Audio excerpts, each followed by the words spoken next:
নমস্কার বন্ধুরা, সকলে নিশ্চয়ই ভালো আছেন। আজকে আমি বাঁধাকপি বাটা কী করে রান্না করতে হয় সেটা করে দেখাবো। এই বাঁধাকপি বাটা তোমরা কি কখনো খেয়েছো?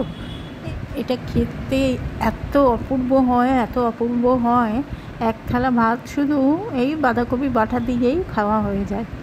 আমি কি করে করতে হয় সেটা দেখাচ্ছি। প্রথমে বাঁধাকপিটাকে আমি ডুমো ডুমো করে কেটে নিয়েছি। এইবারে খুব ভালো করে 3-4 বার করে ধুয়ে নিয়েছি।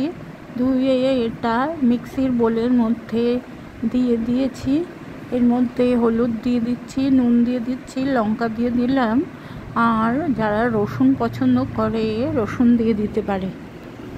এইবারে এটাকে আমি মিক্সির মধ্যে পেস্ট করে নিলাম। পেস্ট করে নেওয়ার পর কড়াইয়ের মধ্যে ফ্রাইং প্যানে তেল দিয়ে দিয়েছি।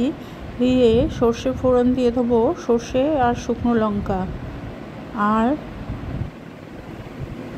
এরপরে পেঁয়াজ কুচি ছেড়ে দিলাম। পেঁয়াজ কুচিটা গোল্ডেন ব্রাউন হলে আমি বাঁধাকপি বাটাটাকে ছেড়ে দেবো। এর মধ্যে আদা রসুন পেস্ট দিয়ে দিলাম। এবার এটাকে ফ্রাই করতে থাকবো একসাথে পেঁয়াজের সাথে।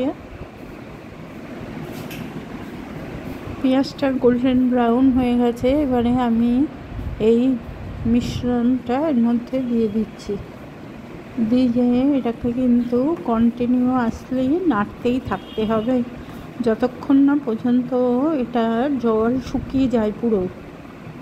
এটা একটু করতে সময় লাগে, কিন্তু তৈরি হয়ে গেলে অপূর্ব খেতে লাগে। জলটা শুকাতে অনেকক্ষণ সময় লাগে। এর মধ্যে আমি স্বাদ মতো নুন দিয়ে দিলাম।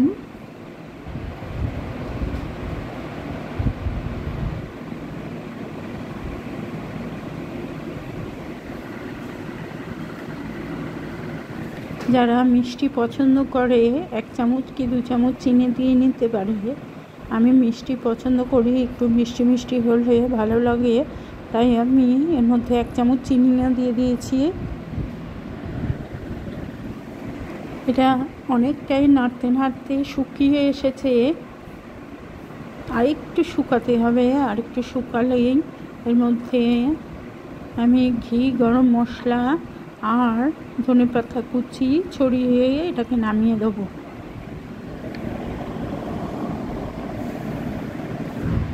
আমার শুকিয়ে গেছে। এবারে আমি 1/2 চামচ ঘি দিয়ে দিলাম।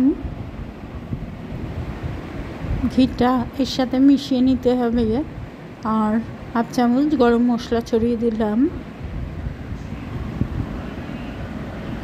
খুব সুন্দর ফ্লেভারটা ছেড়েছে, গন্ধ ছেড়েছে।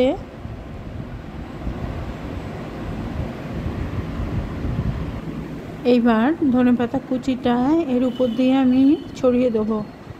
এটা দেখতেও সুন্দর লাগে আর একটা সুন্দর স্বাদও হয় গন্ধর জন্য ধনেপাতা কুচির।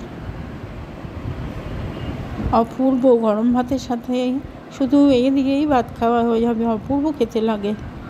অবশ্যই আপনারা ট্রাই করে দেখবেন। রেসিপিটা ভালো লাগলে অবশ্যই একটা লাইক, একটা কমেন্ট করবেন। আর ধন্যবাদ সঙ্গে থাকার জন্য।